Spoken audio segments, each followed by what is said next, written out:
The sun scorched the earth like a branding iron pressed to hide. Dustwood, a pit of heat and rust, pulsed with the kind of silence that came before a gunfight.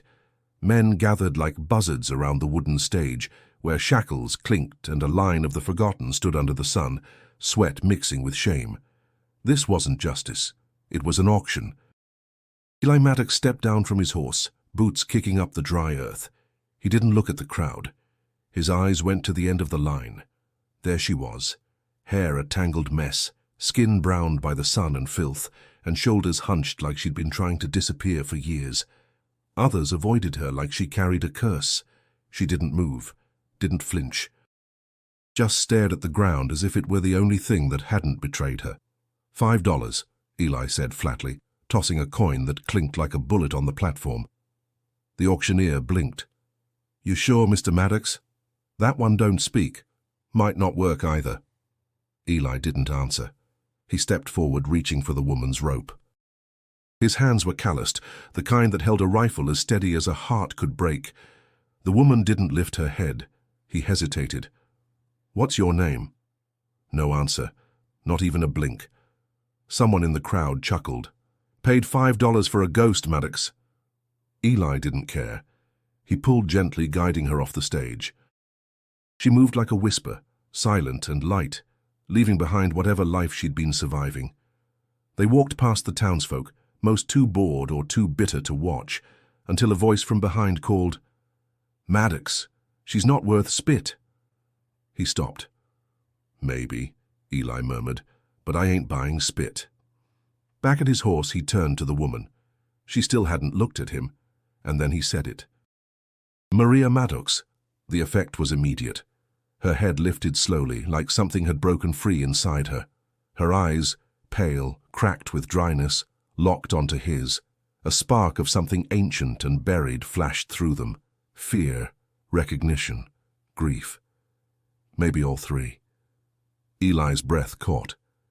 That name shouldn't have meant anything to her, but it did. She stared at him for a moment longer, then looked down again, her silence now heavy with meaning. And Eli knew without a word that this woman, this silent stranger, had known his mother. If you're already intrigued, don't forget to subscribe for more powerful stories like this one. Eli didn't speak as they rode. The woman sat behind him, arms loose around his waist, her silence like a second shadow. The trail stretched long and dry, the horizon bleeding into dust and memory. The ranch appeared slowly, rising from the land like a forgotten dream. Wide fields, brittle fences, a house weathered by time. It hadn't changed much since he was a boy. Neither had the pain buried here. He helped her down, but she didn't meet his eyes. Still that quiet, still that distance. Inside, the air smelled of old wood, tobacco, and something faintly sweet, maybe the ghost of his mother's perfume. Eli paused near the mantel, fingers brushing a faded photograph of a woman with dark hair and eyes full of secrets. "Maria," he whispered. The woman flinched. It was small, but he caught it. She knew that name. Later, he brought her bread and water. She ate in silence, hands trembling slightly. He watched her, not with suspicion, but something closer to sorrow. He wasn't sure what he was looking for, but he knew it lived behind her eyes. He thought of his mother, fierce, warm, always humming that song at dusk. She disappeared when he was 15. One night she said she was going to town for supplies. She never came back. They found her horse days later, saddle empty, reins dragging. His father broke after that, drank himself into the dirt. Eli left for the war not long after, leaving the ranch to rot with his grief. Now, 10 years later, he was back, holding on to the faintest thread, a silent woman with a reaction she shouldn't have had. He handed her a blanket for the night. She took it without looking up. But when he turned to leave, she reached out just for a second and touched the corner of the photograph on the wall. Eli stopped in the doorway. "That was my mother," he said. "Maria Maddox." Still nothing, but her fingers lingered on the frame. He closed the door gently behind him. That night he sat by the fire, the crackling filling the spaces between thoughts. He couldn't shake the feeling that fate had pulled him back here for a reason. Too many questions. Too many silences. Who was she? Why had she reacted to his mother's name? Why now? Outside, the wind howled like a warning. Eli stared into the flames and made himself a promise. He would find out who this woman was, even if it meant digging up the past he'd spent years trying to bury. The mornings at Maddox Ranch began with frost on the grass and silence between two people who shared more questions than words. She rose early, always before him, and worked without being asked, fetching water, feeding the chickens, washing what could be washed. It wasn't obedience, it was survival, the townsfolk noticed. When Eli rode into Dustwood for supplies, eyes followed him differently now. Whispers curled behind his back like snakes in tall grass. One voice, sharper than the rest, caught him outside the general store. "You keeping her out there, Maddox? That the same girl from the auction?" Eli met the man's gaze. "She's not a girl, she's a worker. And it's none of your concern." "Careful," the man replied, spitting to the side. "Heard folks say she used to run with outlaws up near Mesquite Ridge. You know what kind of women come from places like that." Eli said nothing, just loaded his goods and rode away. Back at the ranch, the woman didn't ask what he'd heard, but her eyes flickered with unease when he unpacked. As if she knew the world would never forget where it found her. One evening, as the sun dipped behind the hills, Eli watched her mend a torn shirt on the porch. Her hands moved quickly, focused. There was a quiet strength in her, something hard-earned, like calluses on the soul. "Do you remember this place?" he asked gently. She didn't answer. "I was born here. My mother used to sing out by the apple trees, even when the fruit never came." Still nothing. He handed her a small tin from the cellar. Inside was a worn brooch, silver, with a cracked turquoise stone in the center. "She wore this every Sunday," Eli said. "Sometimes I think she left it behind on purpose." The woman stared at the brooch for a long time, then took it in her hands. Her fingers trembled slightly, but she didn't cry. That night Eli couldn't sleep. The wind tapped against the windows like a restless child. He rose and stepped outside, where the moon lit the fields in a cold silver hue. She stood by the fence, arms wrapped around herself, eyes lost in the dark. He joined her quietly. "Do you have a name?" he asked. Still nothing. But then, barely audible, she exhaled. Not a word, but the breath of someone who had almost spoken, as if the weight inside her was shifting. Eli didn't press her. He just stood beside her in the dark, listening to the silence stretch between them like a thread waiting to be pulled.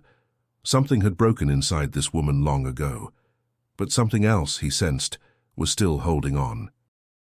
It started with a name muttered by a stranger. Eli had gone to the saloon for nails and whiskey in that order. The place smelled of sweat, smoke, and stale regret.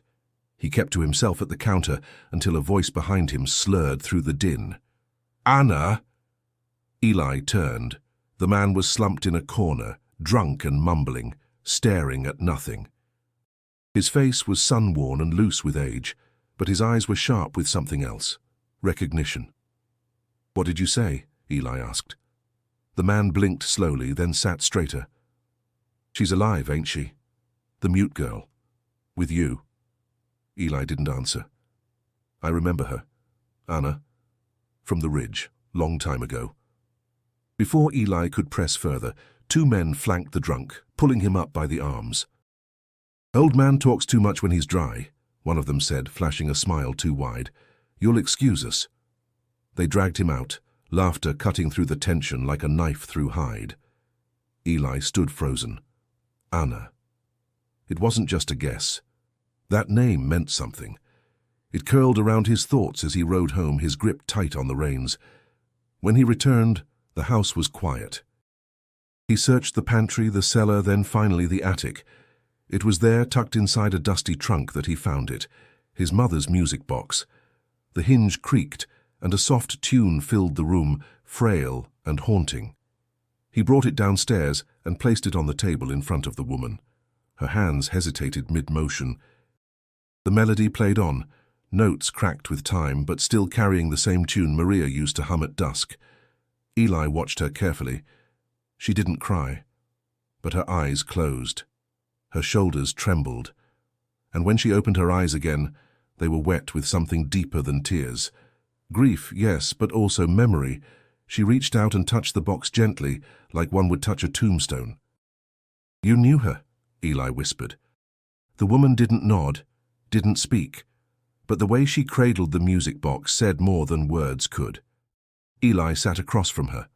"What happened to her?" he asked. Still, silence. But now it wasn't empty.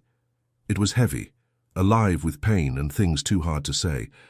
That night, Eli stayed up late by the hearth, turning the name over in his mind. Anna. He didn't know who she was to his mother. He didn't know what tied her to the pain she now wore like skin. But he knew one thing. She hadn't found him by accident, and whatever silence she carried, it was protecting something. By the next morning, something had shifted. Anna moved differently, more aware, more cautious, as if the music box had stirred something she'd kept buried too long. She stayed near the house, eyes always scanning the horizon, fingers twitching at sudden sounds. Eli noticed but said nothing. He knew fear when he saw it. He also knew when it came from memory. Days passed. Routine settled in, brittle but functional. They worked side by side, repairing the corral, tending to the animals. She still hadn't spoken, but now she listened, closely. When Eli mentioned his mother, she paused. When he spoke of the war, she looked at him. Not long, but enough to show she understood more than she let on. Then came the storm. The sky split one night with thunder and lightning, rain slashing down like punishment. Eli and Anna rushed to gather the livestock before they scattered. In the chaos, one of the barn doors slammed shut. Anna froze, eyes wide, chest heaving. Eli saw it, a flash of terror deeper than fear of the storm. He reached for her, but she backed into the mud, hands over her ears, shaking violently. He didn't push her, just stood with her, rain soaking through both of them, until the panic passed. Later, inside by the fire, she wrote something on the edge of a feed sack. One word. Her handwriting was jagged, uncertain, like it hadn't been used in years. Ridge. Eli stared at it. Mesquite Ridge? She nodded once. His stomach sank. That ridge was where raiders hid in the canyons. Years ago, they'd attacked ranches, stole livestock, and left families in ruin. Some women were taken. Few ever returned. "You were there?" he asked. She hesitated, then gave a faint nod. "What happened to my mother?" But her face went hard, not angry, guarded. The wall came back up. She turned away, the conversation over. That night, Eli couldn't sleep. He sat by the fireplace, thinking of the ridge, of the bandits, of the whispers in town that claimed some women were sold, others kept. His fists clenched without him knowing. Anna had been one of them. And if she'd survived it, whatever she wasn't saying now must have been worse than the silence itself. The next morning he found her in the barn, sorting tools. She looked up briefly, as if sensing the storm still lingered inside him. "I won't let them near you," Eli said. She didn't move, didn't smile. But her eyes softened. It wasn't trust, not yet. But it was something close. It happened early, just after sunrise. Eli was fixing the porch steps when he felt her presence behind him. Quiet as always, but this time she wasn't holding tools or food. She held out her hand. In her palm, scrawled in charcoal and trembling strokes, was a single word. Maria. Eli froze. His throat went dry. The world slowed. "You remember her?" he asked, barely above a whisper. Anna nodded.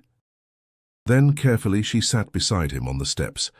For the first time she looked him in the eye and didn't look away.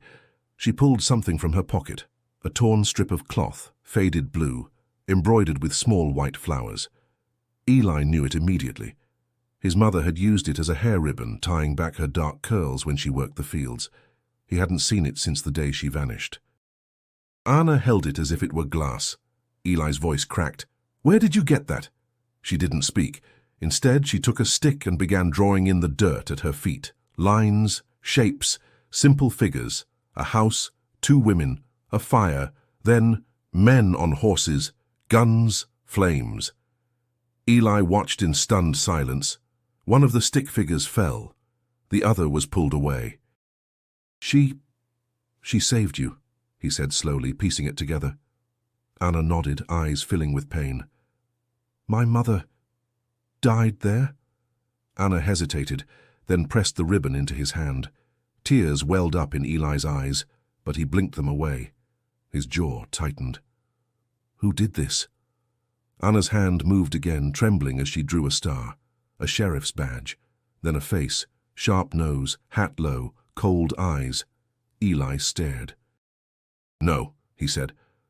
Anna looked at him, face pale. You're saying Sheriff Nolan? His voice was tight. He led the raid? She nodded once. Eli stood slowly, fists clenched. He's running for mayor now, preaching law and order. He told my father he never found a trace of her. Anna looked down. Her silence screamed. Eli's stomach twisted. Nolan had come to their house, had looked him in the eye. Said he was sorry, all lies. Anna reached for his hand. Her grip was small but steady. She was shaking, but she wasn't hiding anymore. Neither could he. The world had lied to them both. The silence had protected her. But now it was time to speak. Eli didn't know how or when, but one thing was clear. He wasn't just digging into the past anymore. He was standing at the edge of something that could change everything. Dustwood hadn't changed much over the years, but Eli saw it differently now. The cracks in the buildings, the eyes that looked too long, the lawman's badge that hung too comfortably on Nolan's chest, it all felt poisoned. Eli rode into town with fire behind his ribs. Anna stayed at the ranch. She'd said enough. It was his turn now. At the sheriff's office, Nolan sat behind the desk, polishing his revolver like it was a ritual. Well, look who came back from the dead, Nolan said with a crooked grin.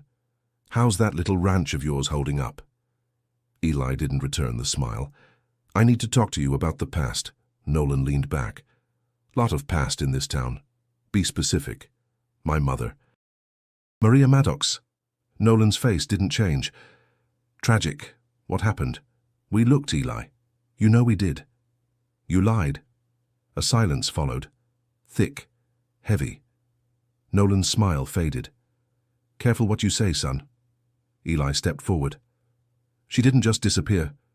You led a raid near Mesquite Ridge. There was a witness. She remembers. Nolan's eyes narrowed. You bringing ghosts into my office? I'm bringing truth. And I'm not alone. For a moment Nolan said nothing. Then he chuckled. You always were your mother's boy. She got in deep with the wrong folks. That's what happens out there. People get hurt, and sometimes people go missing. You were the one hurting them. The sheriff stood slowly. You got no proof? Just the word of some dumb girl who don't talk?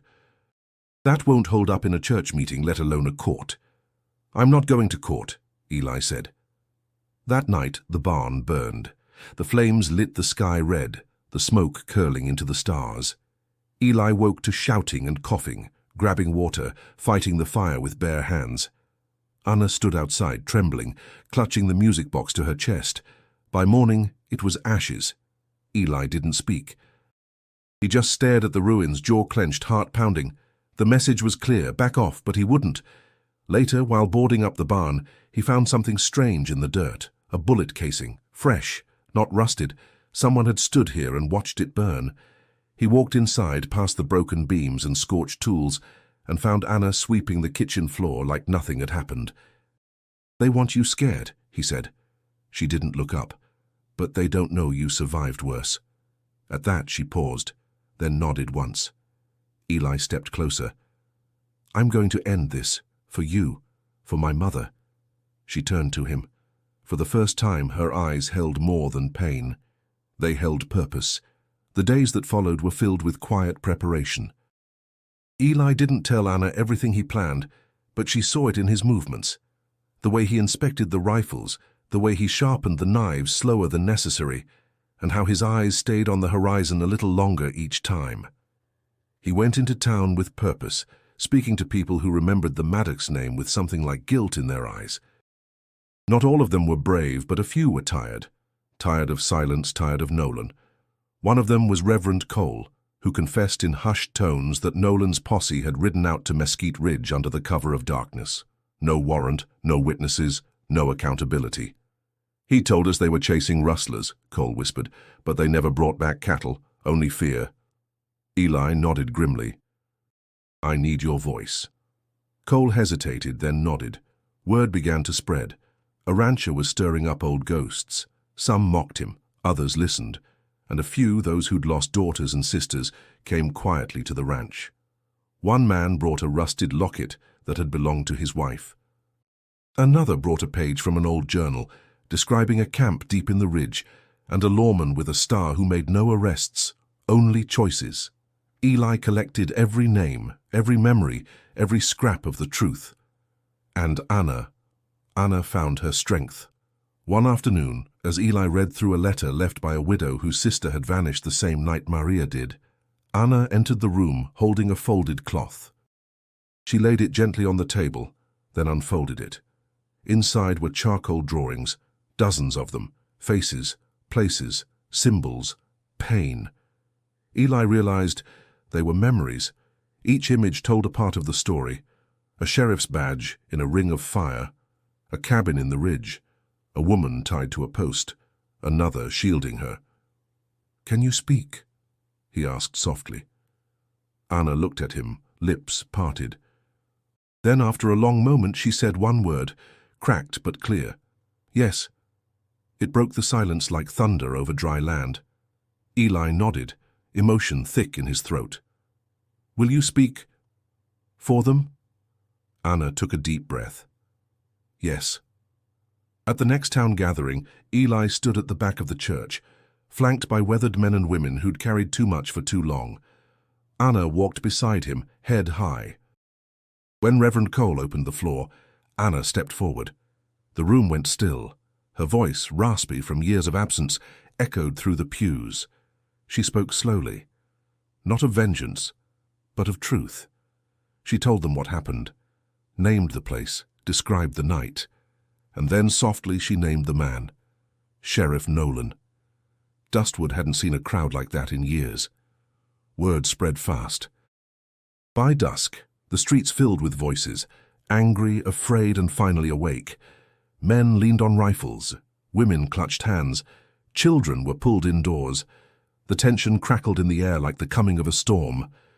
Nolan stood on the steps of the jailhouse, flanked by 2 deputies, eyes scanning the crowd like a wolf among cattle.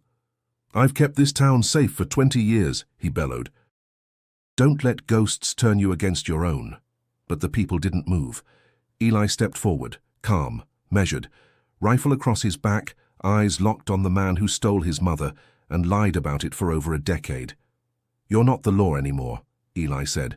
Nolan laughed, slow and dry. "You think you can do this with a few angry farmers and a woman who only just found her voice?" "She found it," Eli replied, "and so did the rest of us." Anna stood behind him, silent now, but stronger than anyone there. She didn't flinch as Nolan's deputies stepped forward. One of them paused, then took off his badge and dropped it. The second followed. Nolan's grin faded. "Don't do this, Maddox. You've got no idea what you're stirring up." "I know exactly what I'm stirring," Eli said. "Justice." The street held its breath. Then Nolan drew, fast like he always was. But Eli had been ready. His rifle was already in his hands before the sheriff's gun cleared leather. The shot rang out like thunder. Nolan's hat flew as he staggered, clutching his side, blood blooming across his vest. But Eli didn't finish him. Not yet. Nolan dropped to his knees, wheezing, the gun clattering from his hand. Anna stepped forward then. Her voice was soft, but steady. "You remember me, don't you?" Nolan looked up, sweat beading his brow. "I remember all of you," he muttered. "You were nothing but human," she said. "We were human." The crowd parted as Reverend Cole and the mayor approached, flanked by 3 men with shackles. "No more elections," the mayor said coldly. "No more lies." They took Nolan away. The street remained still for a long moment. Then someone began to clap. It wasn't loud, but others joined in. Not for Eli, not even for Anna, for truth, for the silence finally broken. Eli turned to Anna. Her eyes glistened, not with fear, but with something lighter, hope. It was over, at least the worst of it. The days that followed moved like a gentle breeze after a long storm. Dustwood was quiet again, not with fear, but with something almost forgotten. Peace. People walked slower, nodded more, and looked each other in the eye. Eli rebuilt the barn with his own hands. No rush, no anger. Just wood, nails, and healing. The land felt different now, like it had been holding its breath for years and finally exhaled. Anna stayed, not as a guest, not as a burden, but as something else entirely. She spoke more each day, carefully at first, as if every word might crack if spoken too loud. But the more she shared, the stronger her voice grew. She laughed once, soft, sudden, and Eli nearly dropped his hammer. One morning she joined him in the fields, sleeves rolled up, hair tied back with the same ribbon Maria once wore. They worked side by side in silence, a comfortable one this time, full of things that didn't need saying. At dusk, Anna handed him a letter, handwritten, steady. She'd been working on it alone. He read it slowly, eyes scanning every line. In it she told him everything, about the night at Mesquite Ridge, about how Maria had hidden her, fought for her, died protecting her, about the others who didn't make it, about how she'd survived only by staying silent, and about how Maria had called her sister. Eli looked up, stunned. Anna nodded. "She was my blood," she said. "Your mother, she was my older sister." Eli's heart clenched. So much had been stolen. Years, family, names. But not all was lost. He stepped forward, and for the first time, embraced her, not as the silent stranger from the back of the line, not as a witness but as family. They buried a wooden marker on the hill above the ranch. No grave, just a name, Maria Maddox. And beneath it, 2 words, never forgotten. Anna placed the music box at its base. When the wind turned just right, the tune would carry through the valley. Life didn't return to what it was before. It became something new. The ranch flourished. Neighbors brought food. Letters arrived from families once too afraid to speak. And Anna, once only a shadow, became a symbol of survival. Eli stood on the porch one evening, watching the sky burn orange behind the hills. Anna sat beside him, knitting something small and blue. "You ever wonder why it all happened?" he asked. She looked up, smile faint. "So we'd find each other." He nodded. In Dustwood, justice had taken root, not perfect, but honest. And on the wind, somewhere between memory and hope, Maria's name still echoed. If this story touched your heart, subscribe now and click on the next video on your screen to keep the journey going.